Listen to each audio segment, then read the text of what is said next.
Hi hello नमस्कार, मी गार्गी लोकमत सखीमध्ये तुम्हा सगळ्यांचं स्वागत करते. आज माझ्याबरोबर एक अशी सखी आहे जिच्या अभिनयाची जादू सगळ्यांवरती आहे. जितकी ती सुंदर दिसते, जितका सुंदर ती अभिनय करते, तितकंच सुंदर ती स्वतःला ठेवते सुद्धा. अर्थातच मी बोलते प्रार्थना बेहरेबद्दल. लोकमत सखीमध्ये खूप खूप स्वागत आहे. Thank you so much. थँक्यू. तर अर्थातच मी जसं म्हटलं ती तू ज्या प्रकारे स्वतःला कॅरी करते ते खूप सुंदर करते, त्यामुळे तुझ्या स्किन केअर बद्दल खूप कुतूहल आहे. सो मला माझ्या सगळ्या सखींना तुझं स्किन केअर सांगायचं आहे. तर नेमकं तुझं काय काय स्किन केअर असतं? मी खरं सांगू ना तर मला असं वाटतं की हे जे ना हे it is because of my parents, माझ्या आईबाबांमुळे आहे. सो आता त्याला मेंटेन करणं हेच माझ्या हातात आहे. एक्झॅक्टली. पण दिलंय ते तर देवानीच, म्हणजे आईबाबांमुळेच आलंय माझ्याकडे. सो मग त्याला किती चांगलं मेंटेन करू शकते. तर मला असं वाटतं सगळ्यात पहिले तर अगेन मी असं म्हणेन हे माझ्या जीन्समध्येच आहे. माझे बाबा पण तू जर त्यांची स्किन बघितली का इव्हन माझ्या आईची व्हेरी फ्लॉलेस स्किन, म्हणजे त्यांच्या खूपच सुंदर, दोघांना टचवूड कधीच मी आईबाबांना पण त्यांच्या टीनेजमध्ये त्यांना कधी पिंपल्स झालेले बघितलेत का. इवन आत्ता ह्या एजपर्यंत पण माझे बाबा वेन ही डाईड, आत्ता 2 महिन्याआधी ते वारले, ते ही वॉज 75. पण जर तू त्यांना पर्सनली बघितलं असतं तुला ते 60चे पण नाही वाटणार, इतके यंग दिसायचे ते. सो इवन माझी आई अजूनही तिच्या चेहऱ्यावर एकही सुरकुती नाही. So maybe I am blessed with the good skin. पण तरीही जेवढं माझ्याकडनं होऊ शकतं तेवढं मी करते. तर दॅट इज, मला असं वाटतं की मेकअप रिमूव्ह करायसाठी ना, म्हणजे बिकॉज एव्हरी डे आपण जो मेकअप, जनरली ना लोक इथेच काय चुकतात की ते लोक वेट टिश्यूज वापरतात किंवा ऑइल, बेबी ऑइल वापरतात मेकअप रिमूव्ह करताना. अख्ख्या दिवसाचा जो मेकअप, आणि मेकअप रिमूव्हलची काय गरज आहे. पण नाही, दॅट इज मस्ट. आणि म्हणून मी सगळ्यात म्हणजे अख्ख्या दिवसभर जी काय थकलेली असते तो रात्री मेकअप रिमूव्हल नीच मेकअप रिमूव्ह करते. आणि ते जे क्रीम आहे ते मी जनरली क्लिनिकचं एक मेकअप रिमूव्हल क्रीम आहे, तेच यूज करते. सो या त्याच्यानी पहिले फेस वॉश करायचा, त्यानंतर एक डे नाईट क्रीम्स येतात. अगेन एक क्लिनिकचं पण आहे आणि एक आत्ताच मी एक नवीन शनेलचं क्रीम घेतलंय जे खूप महाग आहे. आणि त्यामुळे मला असं झालं की मला नकोय, नाही खूप महाग आहे, एवढं नको बाबा, नाही परवडणार. पण माझ्या नवऱ्याने मला सांगितलं की हे बघ, हे जे तुला कामं मिळतायत ना ते तुझ्या ह्याच्यामुळे मिळत आहे. सो तिथे तू कुठलंही कॉम्प्रोमाइज करू नको, त्याच्यासाठी नको. हां, ती खूप मोठी इन्व्हेस्ट, त्याच्यासाठी कॉम्प्रोमाइज करू नको. बाकी 4 गोष्टी कमी कर, कमी खा, चांगल्या रेस्टॉरंटमध्ये जाऊ नकोस, बिकॉज दॅट इज त्याची गरज नाही. पण ह्या सगळ्या गोष्टी तुला कराव्याच लागणार. सो ते खूप महाग आहे क्रीम.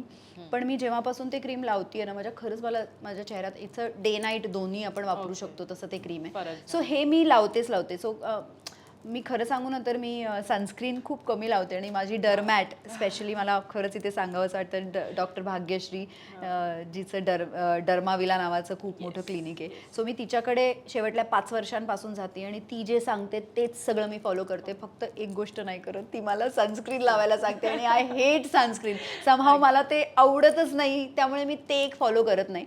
पण बाकी काय ज्या गोष्टी गरजेच्या असतात, मला थायरॉइड असल्यामुळे ना थोडीशी ड्राय स्किन आहे, तर त्यामुळे ते सगळे जे क्रीम्स आहेत ते मी फॉलो करते. आणि तसं आणि खरं तर जसं तू म्हणाली की लाईफ लॉंग आपली इन्व्हेस्टमेंट म्हणजे आपली स्किन आहे, त्याच्यामुळे त्याच्यासाठी थोडेसे खरंय. म्हणजे पुढे मी तुला हे विचारणार होते की उन्हामध्ये तू नेमकं काय करते, कारण आता समर चालू आहे. सो समर केअर तुझी अशी काही वेगळी असते का? पाणी खूप पिते. म्हणजे मी मे बी सनस्क्रीन जास्त यूज नसेल करत ना तरी मी पाणी पिऊन आहे ना बॉडी नेहमी हायड्रेट ठेवते. सो त्यामुळे ते मे बी स्किनवर पटकन ते कळत नाही का, येत नाही का. या सो या पलीकडे जाऊन आता आपण सगळे अगदी मराठमोळ्या घरामधनं आपण येतो. तर आता दादी के नुस्खे ही जी पद्धत आहे, आजीच्या पोटलीतल्या बऱ्याच गोष्टी आपण DIY करतो आणि काही ना काहीतरी करत असतो. तसं तू काही करतेस का तुझ्या स्किनच्या अगदी तिला ताजेतवानं ठेवण्यासाठी? मला ना स्पेशली उन्हाळ्यात, म्हणजे स्किन जेव्हा आपली टॅन होते तेव्हा ना माझ्या आजीने मला सांगितलं होतं की टोमॅटो असतो ना तो स्लाइस करायचे त्याचे, आणि तो अख्खा टोमॅटो म्हणजे ज्या बॉडीवर तुम्हाला टॅनिंग झाले तिथे तो तुम्ही घासायचा. आणि त्याच्याने थोडं चुरचुरतं पण, कारण त्याच्यात ऑफकोर्स थोडं आंबट असतं त्यामुळे ते थोडंसं चुरचुरतं पण.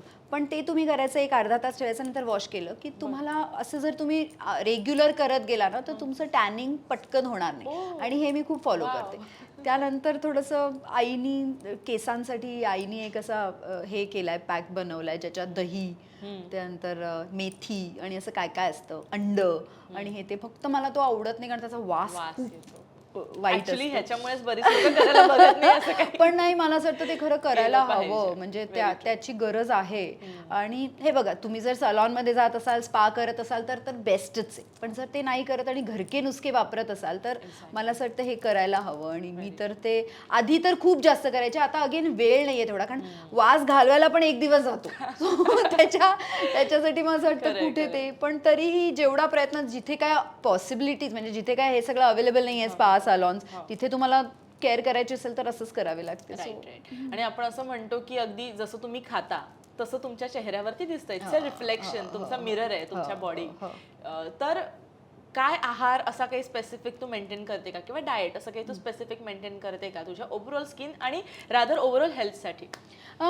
हे बघ, माझं ना, मी खरं सांगते, मी खूप फूडी आहे. Right. त्यामुळे मी सगळ्या पदार्थाचं जे सगळं खाते. मी Right. जंक फूड पण खाते, सगळं खाते. पण माझे ना टायमिंग्स आहेत. मी 7 वाजल्यानंतर नाही जेवत, ते नाहीच जेवत. आत्ता किती वाजलेत?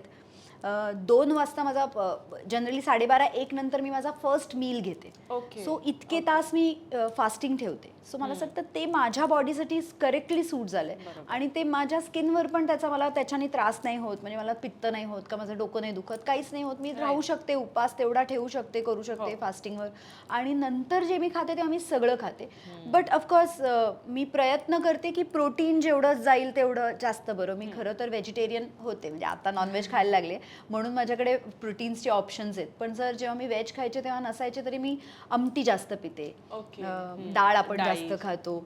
मूग मला भयंकर आवडतात. सो मी माझ्या आठवड्यातनं एकदा एक मील, 1-2 मील तर ठरलेले असतात की मुगाची डाळ, हिरव्या मुगाची डाळ स्पेशली, पिवळ्या मुगापेक्षा. सो ती मी खातेच खाते. त्यानंतर आय थिंक अंड.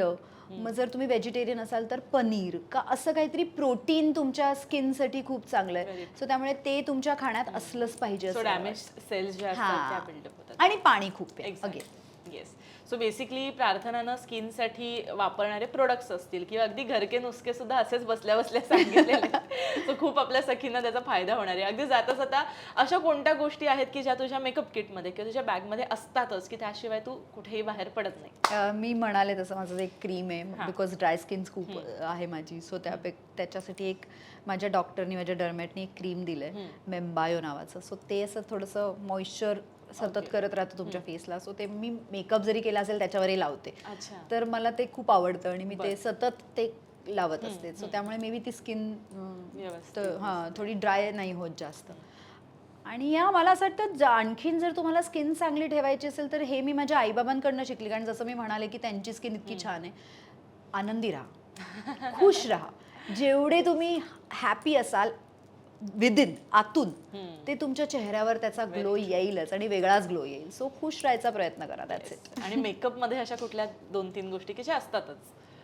लिपस्टिक्स त्या असतातच, कारण एका लिपस्टिकवर मी माझा अख्खा मेकअप करू शकते. काय म्हणते? स्किन जरी बेस नाही केला तरी ब्लश म्हणा, लिप्स म्हणा, शॅडो म्हणा कधीतरी. सो तो मेकअप, सो लिपस्टिक असतेच असते. आणि परफ्यूम, विदाऊट परफ्यूम मला इवन ब्रोज, आजकाल ते थोडे थिक ब्रोज आणि हे त्याच्यासाठी आयब्रोसाठी तेवढं करावं लागतं. सो ते एक असतं. आणि परफ्यूम, ह्या 3 गोष्टी असतातच असतात. कमाल कमाल. मला असं वाटलं मस्त गप्पा मारत आमच्या सगळ्या मनातले प्रश्न आणि तुझं जे काही इन्स्पिरेशन आहे ओव्हरऑल तुझ्या स्किनचं किंवा हेअरचं, ते सगळं आमच्या सखींना मिळालेलं आहे.